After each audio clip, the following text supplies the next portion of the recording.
नमस्कार, आप देख रहे हैं कैपिटल टीवी का खास शो विपक्ष ऑलवेज विद अस। मैं हूं परवीन शेख। विपक्षी खेमे में काफी उथल पुथल मची है। संसद में हंगामा कर रहे विपक्ष को दरकिनार करते हुए सरकार अपने टारगेट पूरे कर रही है। इसी कड़ी में पीएम मोदी ने एनडीए संसदीय दल की बैठक की, जहां उपराष्ट्रपति पद के उम्मीदवार सीपी राधाकृष्णन को सम्मानित किया गया। लोकसभा और राज्यसभा में हंगामे के बीच गुवाहाटी में आईआईएम की स्थापना के लिए महत्वपूर्ण बिल पारित किया गया, जिसके लिए केंद्र सरकार 550 करोड़ रुपए की सहायता भी देगी। इधर उपराष्ट्रपति के लिए इंडी गठबंधन ने सुप्रीम कोर्ट के पूर्व जज बी सुदर्शन रेड्डी को अपना उम्मीदवार बनाया। जैसे ही उनके नाम का ऐलान हुआ, वैसे ही विवाद खड़ा हो गया। विपक्ष ने जो उम्मीदवार चुना है, उनकी पहचान भारत की नक्सल विरोधी लड़ाई को कमजोर करने से जुड़ी है। तो कैसे विपक्ष में मचा है कोहराम? क्यों उपराष्ट्रपति चुनाव में कमजोर हैं विपक्ष के आंकड़े? इस पर चर्चा के लिए स्टूडियो मौजूद है कैपिटल टीवी के editor in chief doctor Manish Kumar और एग्जीक्यूटिव एडिटर राजीव कुमार। आप दोनों का बहुत बहुत स्वागत है। धन्यवाद। डॉक्टर साहब, उपराष्ट्रपति चुनाव में जो कैंडिडेट विपक्ष ने उतारा है, नाम का ऐलान होते ही विवाद खड़ा हो गया। देखिए, विवाद खड़ा होना ही था। राहुल गांधी तो ये कहते ही है कि मेरी लड़ाई जो है वो वैचारिक है, आइडियोलॉजिकल वॉर है। तो आइडियोलॉजिकल वॉर तो पार्टी की आइडियोलॉजी से ही लड़ी जाती है जी। अब ये पता नहीं था कांग्रेसियों को और तमाम पत्रकारों को कि कांग्रेस पार्टी की आइडियोलॉजी बदल गई है। बात बस इतनी ही है। Bharatiya Janata party ideological party है और इसलिए उन्होंने एक संघ से जुड़े हुए व्यक्ति, 40 साल तक हिंदूवादी राजनीति करने वाले तमिलनाडु से, मैं बार इस बात को कह रहा हूं कि उस व्यक्ति के कमिटमेंट को समझिए कि 40 साल वो उस पार्टी में रहा, उस पार्टी से राजनीति की जिसके बारे में उसको पहले से मालूम है कि उसके राज्य में उसकी सरकार कभी नहीं बन सकती। Then also he continued. तो इस आदमी का जो आइडियोलॉजिकल कमिटमेंट जो है वो हिमालय पर्वत की तरह है जी। ठीक। तो आइडियोलॉजिकल लड़ाई है तो कांग्रेस पार्टी ने भी अपनी आइडियोलॉजी दिखा दी कि हम नक्सली हैं, इसलिए तो ढूंढ के निकाला। और आपने यह भी बताया कि you are not only ultra left, you are ultra left nearing to anarchist. आप जो हैं अल्ट्रा लेफ्ट तो हैं ही, लेकिन अराजकतावादी जो विचारधारा है वहां तक आप छूने में लगे हुए हैं कि कांग्रेस को आपने ऐसा डिरेल कर दिया। आइडियोलॉजिकल फलक्रम पे कांग्रेस पार्टी एक सेंट्रिस्ट पार्टी हुआ करती थी, आपने धकेल को उसको उधर आप लेकर के गए। मैं क्यों कह रहा हूं इसको समझिए। एनार्किस्ट कौन होता है? एनार्किस्ट वो होता है जो सिस्टम को नहीं मानता, सिस्टम को तोड़ता है। आज राहुल गांधी और उसके आसपास के जितने लोग हैं, वो जेएनयू वाले, वो क्या नारा लगाते थे? जला दो मिटा दो, देश के संविधान को जला दो मिटा दो। अभी जो है कांग्रेस पार्टी में देश के संसद को जला दो मिटा दो, वो कांग्रेस पार्टी के अंदर है, टिकट दिया जा रहा है। भारत तेरे टुकड़े होंगे, पार्टी के अंदर है ना। कश्मीर मांगे आजादी, तमिलनाडु मांगे आजादी, बंगाल मांगे आजादी, ये Naxalites. India is a nation of nationalities, बहुत सारे देश हैं, सबको आजादी चाहिए, ये लेफ्टिस्ट एनार्किस्ट मॉडल है। तो आपने हीरा ढूंढ के निकाला। क्या किया आपने कि आप जुडिशरी को बदनाम करो। कैसे करोगे? तो आपने सुप्रीम कोर्ट के जज को बुला लिया। अब आपने तो पॉलिटिसाइज कर दिया ना। आपने यही काम किया था ना। अभी इलेक्शन कमीशन को गाली दे रहे हैं, ये है वो। भाई उस समय आपको शर्म नहीं आई जब आपने एक पूर्व इलेक्शन कमिश्नर को आपने मंत्री बना दिया? हाँ, ये क्या है? ये समझने की बात है कि आपने लाज शर्म हया सब कुछ उठा करके फेंक दिया। जो डेमोक्रेटिक नॉर्म्स है उसको आपने उसके ऊपर बुलडोजर चला दिया। इसलिए आपने एक जुडिशियल व्यक्ति को, जो निष्पक्ष होना चाहिए, निष्पक्ष होना चाहिए, वो किसी पॉलिटिकल पार्टी का नहीं होना चाहिए, आपने क्या किया, क्या क्या करवाया इनसे? तो ढूंढा होगा भाई कौन ऐसा जज है जिसको हमने छोटे से कोर्ट से उठा करके बड़े कोर्ट तक हम लेकर के आए, तो ढूंढ के निकाला गया कि आंध्र प्रदेश से जो है सोनिया गांधी और मनमोहन सिंह की जब सरकार थी, उसको गुवाहाटी भेजा गया। गुवाहाटी में जो चीफ जस्टिस बन गया हाई कोर्ट का, फिर वहाँ से सुप्रीम कोर्ट आप लेकर के आए हैं। और अभी तेलंगाना में जो है वो 300 पेज का रिपोर्ट जो तैयार हुआ कास्ट सेंसस वाला, उसकी अध्यक्षता ये आदमी कर रहा था। तो कहने का मतलब ये है कि वैचारिक लड़ाई है, गुड, कि देश की जनता को समझ में आना चाहिए कि राहुल गांधी ये नक्सलाइट्स बन गए। बिल्कुल, विपक्ष ने उपराष्ट्रपति चुनाव के लिए जो दांव चला था वो उल्टा पड़ गया। लेकिन राजीव सर, आंकड़े और जो बता रहे हैं, जो तथ्य आ रहे हैं, वो विपक्ष के फेवर में नहीं है। कितने कमजोर हैं विपक्ष के आंकड़े? देखिए, विपक्ष ये चुनाव राहुल गांधी के दबाव में ही लड़ रहा है। विपक्ष में कई पार्टियां हैं, सबके अपने अपने तरीके, अपने अपनी सोच, और सब लोगों को लग रहा था कांग्रेस के अलावा, यानी कि कांग्रेस में राहुल गांधी के कुछ लोगों के अलावा, कि उपराष्ट्रपति चुनाव में हमें सर्वसम्मति से एनडीए के कैंडिडेट को समर्थन देना चाहिए, हमें ये चुनाव लड़ने की जरूरत नहीं है। ऐसे भी ये पद कोई ऐसा नहीं है जिसे राजनीतिक कहा जाए, ये राजनीतिक चुनाव नहीं है। ये जो गैर राजनीतिक, अराजनीतिक व्यक्तित्व की बात करते हैं, ये चुनाव तो राजनीतिक है ही नहीं, लेकिन आप लोगों ने इसे राजनीतिक पद बना दिया।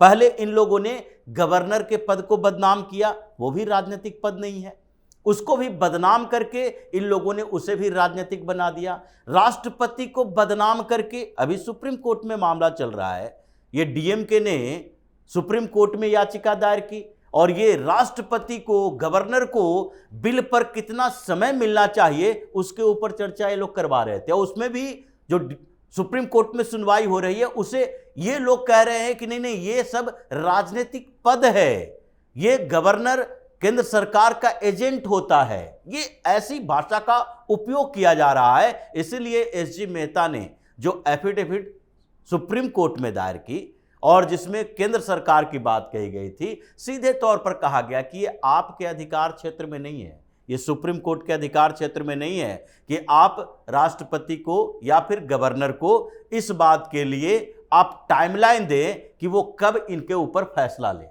ये तो बेसिक स्ट्रक्चर के खिलाफ है। खैर, वो फैसले अभी आएंगे, नोटिफिकेशन जारी हुआ है, लेकिन इन लोगों ने इसे राजनीतिक पद बताया, इन लोगों ने वैचारिक लड़ाई बताई, और उसमें कांग्रेस, राहुल गांधी के इर्द गिर्द के कुछ लोग थे। इंडिया अलायंस की बैठक हुई। अब राहुल गांधी के सलाहकारों ने कहा कि देखो भाई, इस बार हम पिछली बार की तरह ज़्यादा फजीहत नहीं चाहते, बेइज्जती नहीं चाहते। अगर कांग्रेस का उम्मीदवार लाओगे तो सारे लोग कहेंगे ये कांग्रेस की हार है, तो सबको इसमें लपेटो। और इसीलिए इन लोगों ने डायरेक्ट कोई वैसा नेता नहीं लाया, बल्कि सुप्रीम कोर्ट के पूर्व जज को ले आया। लेकिन इसमें भी कांग्रेस की स्थिति देखिए, आपने एक दांव चला, सब मिलकर एक दांव चले कि नहीं, आंध्र प्रदेश से सबसे पहले आवाज उठी और वाईएसआरसीपी के जगन मोहन रेड्डी ने समर्थन दिया एनडीए को, तो आंध्र प्रदेश से एक ले आए। और जब अब जगन मोहन रेड्डी को ये सब बोल रहे हैं कि भाई आप क्यों समर्थन कर रहे हो सीपी राधाकृष्णन को, वो तो तमिलनाडु के हैं, आपको तो कम से कम सुदर्शन रेड्डी को समर्थन करना चाहिए। अब ये दाव भी कांग्रेस के लिए उल्टा पड़ रहा है, क्योंकि आपने आंध्र प्रदेश करना शुरू किया, और आंध्र प्रदेश और तमिलनाडु का विवाद आज का नहीं है। ये तमिलनाडु से मद्रास प्रोविंस से आंध्र प्रदेश बना ही था पहला भाषाई आधार पर राज। जब भी श्रीमालू रेड्डी अनशन करके 63 दिन में मर गए, तो उसके बाद 1953 में आंध्र प्रदेश बना, पहला भाषा के आधार पर बना हुआ राज्य है, जबकि सारी कमेटी की रिपोर्ट, जेबीपी कमेटी की रिपोर्ट खारिज कर दी गई थी, पहला भाषा के आधार पर। और तमिल तेलुगु विवाद उस समय से चल रहा है। अब इन्होंने ऐसी बात कर दी जिसके कारण डीएमके कंफ्यूज, उसके सांसद कह रहे हैं, उनके पास 22 सांसद है लोकसभा में, 10 सांसद राज्यसभा में। अब उनके सांसद कह रहे हैं भाई ये तमिल की बात है, ये रेड्डी को हम समर्थन नहीं देंगे, हमारी समर्थन की बात तो, हमारी बात तो इन लोगों ने मानी नहीं। तो डीएमके के अंदर ये इस बात के लिए चर्चा चल रही है, समर्थन विरोध क्या होता है, हम व्हिप जारी करना नहीं है, ये बाहर में जो बोलना है बोल दो, उसके बाद जब वोटिंग की बात आए अपनी अपनी बात रखो, अपनी अपनी सोचो और जाकर राधा कृष्णन को वोट दो। हमने पिछली बार भी अब अब्दुल कलाम के लिए, पिछली बार जब दोबारा राष्ट्रपति के लिए नॉमिनेशन हो रहा था, हमने विरोध करके एक बड़ी गलती कर दी थी जिसकी बड़ी लंबे समय तक चर्चा होती रही। तो इसके एजेंडे में मत फंसो, बस तमिल प्राइड की बात है तो राधा कृष्णन को सपोर्ट करो। अब इधर महाराष्ट्र में चल रहा है कि भाई हमारे गवर्नर रहे हैं शरद पवार, भले ही कुछ बोल दे, इंडिया अलायंस का उम्मीदवार इंडिया अलायंस, लेकिन उनकी पार्टी में भी ये चर्चा है कि हमारे गवर्नर हैं तो हम दूसरे कैंडिडेट को क्यों वोट दें। पिछली बार भी हुआ था। मराठी अस्मिता की बात की तो मराठी अस्मिता की बात इस बात के लिए है कि हमारे राज्य के गवर्नर को उपराष्ट्रपति बनाया जा रहा है, तो हमारे लिए तो गर्व की बात है कि हमारे यहां से गवर्नर थे जो अब उपराष्ट्रपति बनेंगे। यूबीटी में वही बात चल रही है। तो ये सारी पार्टियां जो छोटी छोटी पार्टियां हैं, ये सारे लोग अभी कंफ्यूज हैं। और राहुल गांधी ने जो दांव चला है, जब वोटिंग होगा तो पता चलेगा कि कांग्रेस के कितने वोट हैं जो कि इनके फेवर में जाते हैं, क्योंकि कांग्रेस में भी तो ऐसा है नहीं कि व्हिप जारी करोगे, उपराष्ट्रपति के चुनाव में व्हिप जारी नहीं हो सकता। तो अपनी मर्जी से वोटिंग करनी है। तो उधर शशि थरूर हैं, इधर मनीष तिवारी हैं, उधर ये जो 2-3 सांसद हैं पंजाब के जिनको इन लोगों ने इग्नोर करके रखा है, ये सारे लोग किसको वोट देंगे ये कांग्रेस को भी अभी तक पता नहीं है। भले ही शंका है कि ये लोग हमारे विरोध में वोट देंगे। ये उपराष्ट्रपति का चुनाव बड़ी फजीहत होगी राहुल गांधी की इस बात के लिए कि आपने उम्मीदवार बनाया है क्यों। बिल्कुल, विपक्ष का कंफ्यूजन बरकरार रहे, इसी में एनडीए का फायदा है। और पीएम मोदी ने भी संसद में इसी का फायदा उठाया, जिस तरह से लगातार संसदीय काम हो रहे हैं और विपक्ष हंगामा कर रहा है। देखिए, विपक्ष हंगामा कर रहा है तो क्यों कर रहा है, देश की जनता को समझ में आना चाहिए जी। आपने एसआईआर किया, दलील आपने वही दी जिसकी वजह से एसआईआर हो रहा है। और राहुल गांधी बिहार में है, मतलब शुरू में मैंने कहा ना, ये नक्सलाइट हो चुका है, ये एनार्किस्ट हो चुका है कि आपको जो है पार्लियामेंट का कामकाज जो है उतना इंपॉर्टेंट नहीं है। वो यात्रा जरूरी है। वो प्रधानमंत्री बनवा रहा तेजस्वी, उसको बताइए भाई किस लिए गए हो वहां पे? जनता को अधिकार देने के लिए गए हो? ये यात्रा जनता को अधिकार देने के लिए है कि प्रधानमंत्री बनने के लिए है? ये सारे लालची बुद्धि, ये लालच करने के लिए वहां पे ये लोग गए। एक मुख्यमंत्री बन रहा है, दूसरा प्रधानमंत्री बन रहा है, तो मुबारकबाद। लेकिन इधर दिल्ली में क्या हुआ? दिल्ली में ये हुआ कि वो जो पूरा उसने पीपीटी बनाया था, तो जिस रिपोर्ट के आधार पे, सीएसडीएस के रिपोर्ट के आधार पे इसने पूरा वो ताना बाना बुना था, जातवात ये पता नहीं क्या क्या। अब उसने तो माफी मांग ली, सीडीएस वाले ने, सीएसडीएस के संजय कुमार ने माफी मांग ली कि हमसे गलती हो गई, हमने गलत जानकारी दे दी, हम प्रोपेगेंडा कर रहे थे। तो भाई ये तुम्हारा प्रेस कॉन्फ्रेंस भी गया और ये ऐसे मौके पे आया है कि राहुल गांधी को 7 दिनों का वक्त दिया गया है कि देश से माफी मांगो या एफिडेविट दो, और ये नहीं देंगे तो अब तो जिस आधार पे, अब तो वह आपके पास बोलने के लिए कुछ है ही नहीं। मैं देख रहा था वो टीवी चैनल वाले पूछ रहे हैं भाई सीएसडीएस ने माफी मांग ली जी, आप उसी के आधार पे जो है हवाई किला बना लिए कि भाई वोट चोरी हो रही है तो ईवीएम और ईसी जो है वो बीजेपी के साथ मिलकर वोट चोरी कर रहा है। तो ये देखिए कि कहते हैं कि भाई जो तेज तर्रार दुश्मन जो है वो ज्यादा बढ़िया होता है और मूर्ख दोस्त जो है वो आपको गड्ढे में डाल देता है। तो अभी देखिए, कल शाम तक ये मामला जो है वो तूल पकड़ा है। आज पार्लियामेंट में इसी बात की चर्चा होगी कि राहुल गांधी ने किस तरीके से मूर्खतापूर्ण तरीके से पूरे विपक्ष को इस एसआईआर के मामले में कहीं का नहीं छोड़ा है। इतने दिनों तक काम आपने होने नहीं दिया। अब सरकार जो है लगातार एक के बाद एक भाई चुनाव होना है, गुवाहाटी में आईएम खोल दिया। हाँ, अब ये बोल रहे हैं वोट चोरी हो जाती है। भाई वोट चोरी इस वजह से होती है, युवा जो है आईएम खुलेगा वो वोट करेंगे, तुमको थोड़ी कि तुम जो है माफी मांगते फिर रहे हो, सीएसडीएस का फर्जी आंकड़ा दे रहे हो, सुप्रीम कोर्ट से डांट पड़ रही है। तो ये बहुत बड़ा जो उसको कह सकते हैं कि विपक्ष जो है वो परेशान चल रहा है राहुल गांधी की वजह से। बिल्कुल, विपक्ष की परेशानी अभी और बढ़ने वाली है। राजीव सर, संसद में जिस तरह से सरकार का स्टैंड है वो लगातार अपने काम निपटा रही है क्योंकि एक टारगेट है, उस टारगेट को पूरा करना है, लेकिन विपक्ष जो है, जो हंगामा कर रहा है, जो रणनीति अपना रहा है, वो काम होती हुई नजर नहीं आ रही है। देखिए, ये हंगामा करते रहेंगे और इसलिए स्ट्रेटजी बदल गई सरकार की। सरकार की स्ट्रेटजी ऐसी नहीं थी कि इतने लंबे समय तक हम मॉनसून सत्र चला रहे हैं, 21 सीटिंग है और उसमें हम कोई महत्वपूर्ण मुद्दे पर चर्चा न करें। अभी ऑपरेशन सिंदूर के अलावा इतने बिल पेश हुए, ऑपरेशन सिंदूर पर चर्चा हुई, इन लोगों को लग गया कि चर्चा करने में हमारी ही बेइज्जती है। जैसे ही चर्चा शुरू करेंगे, किसी मुद्दे पर चर्चा शुरू करेंगे तो उसके बाद हमारी फजीहत हो जाएगी। ये एसआईआर की प्रक्रिया को लेकर सदन के अंदर चर्चा करवाने में सरकार को समस्या नहीं है।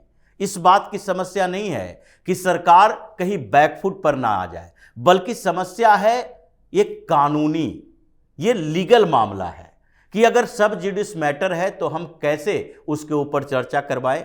ये फिर बाद में कहना शुरू कर देगा कि देखो भाई, इन लोगों ने कानून का उल्लंघन किया, इसी के पार्टी के कुछ लोग कहना शुरू कर देंगे। और उसी तरह से एसआईआर पर चर्चा नहीं करवाई जा सकती क्योंकि चुनाव आयोग के फंक्शनिंग पर, उसके एडमिनिस्ट्रेटिव फैसले पर सदन के अंदर चर्चा नहीं हो सकती। उसका जवाब कौन देगा? तो ये कानूनी पचड़ों में इन लोगों ने फंसा दिया। ये फिलॉसफी में जो बातें होती थी, अगर ईश्वर का अस्तित्व है और उसका प्रमाण देना चाहते हो तो क्या ईश्वर कोई इतना भारी पत्थर बना सकता है जो खुद ही ना उठा सके? अब ऐसे शब्दों में उलझा दिया जिसका कोई जवाब ही नहीं है। तो ये सिर्फ उलझाने की कोशिश में लगे रहे। इसलिए प्रधानमंत्री मोदी, अमित शाह और जेपी नड्डा की जो बैठक हुई उसमें कहा गया कि भाई 21 दिन में जब रिकॉर्ड में आएगा तो हम लोग क्या ये सारे बिल, पोर्ट बिल है, इनकम टैक्स बिल है, एसटी को गोवा विधानसभा में रिजर्वेशन देने का बिल है, ये सारे बिल हम ऐसे ही रखे रह जाएंगे और फिर विंटर सेशन का इंतजार करते रहेंगे? क्योंकि प्लानिंग तो कुछ और है कि अगर वो शीतकालीन सत्र होगा तो कुछ नए बिल भी आ सकते हैं। ये वक्फ बोर्ड का इम्प्लीमेंटेशन के लिए अलग अलग सेक्शन के लिए भी तैयारी चल रही है और विंटर सेशन का तो पूरी तरह से ये कहा जा रहा है कि इस बार 2-3 ऐसे बिल आने वाले हैं जिससे विपक्ष की समस्याएं और बढ़ेगी। तो इसलिए इन लोगों ने उस टारगेट को फेल करने की कोशिश की, सरकार ने रणनीति बदली और अभी मल्लिकार्जुन खड़गे 2 दिन पहले चीखते चिल्लाते रह गए। कल की बात है, उसमें भी चीख चिल्ला रहे थे कि नहीं नहीं, हम तो एसआईआर पर चर्चा करवाएंगे। चेयर पर बैठे हुए लोग, ये जो राज्यसभा में चेयर उस समय सस्मित पात्रा थे जो कि बीजेडी के नेता हैं, विपक्ष के नेताओं को ही उस पैनल में रखा जाता है और वही इनको बेइज्जत करते हैं कि आप गैर कानूनी काम कर रहे हो, नियम के अनुसार काम नहीं कर रहे हो, और ये सब वॉकआउट करके चला आता है। तो जो तरीके सरकार ने अपनाए हैं, पीएम मोदी ने संसदीय दल की बैठक में जो बातें कही है कि हमें काम पर फोकस करना है, इन प्रोपेगेंडा पर फोकस करोगे तो उसमें उलझ जाओगे, काम बर्बाद हो जाएगा। काम नहीं होगा तो लोग काम देख नहीं पाएंगे और फिर आगे चुनाव में जाओगे तो आप सरकार में बैठे लोग हो, सरकार से सवाल काम को लेकर किया जाता है, मुद्दों को लेकर नहीं किया जाता है। इसलिए सरकार ने अपनी रणनीति बदली है और सारे बिल पारित करवाना है, टारगेट पूरा करना है और फिर उसी टारगेट के हिसाब से आगे इन लोगों को जवाब देना है। इस जानकारी के लिए और सटीक विश्लेषण के लिए आप दोनों का बहुत बहुत धन्यवाद। धन्यवाद। विपक्ष संसद से सड़क तक वोट चोरी और एसआईआर पर हंगामा कर रहा है, लेकिन संसद में उसका हर दांव फेल हो रहा है क्योंकि विपक्ष के हंगामे के बीच सरकार अपने सभी टारगेट पूरे करने में जुटी है। संसदीय काम तेजी से निपटाए जा रहे हैं। वहीं उपराष्ट्रपति चुनाव में भी विपक्ष के अंदर टूट फूट मची है। बी सुदर्शन रेड्डी को लेकर विपक्ष में एक राय नहीं है, जिससे विपक्ष पूरी तरह से बैकफुट पर नजर आ रहा है। इस खास शो में इतना ही। वीडियो कैसा लगा कमेंट करके अपनी राय जरूर दें। वीडियो को लाइक करें, शेयर करें और कैपिटल टीवी को सब्सक्राइब जरूर करें। धन्यवाद।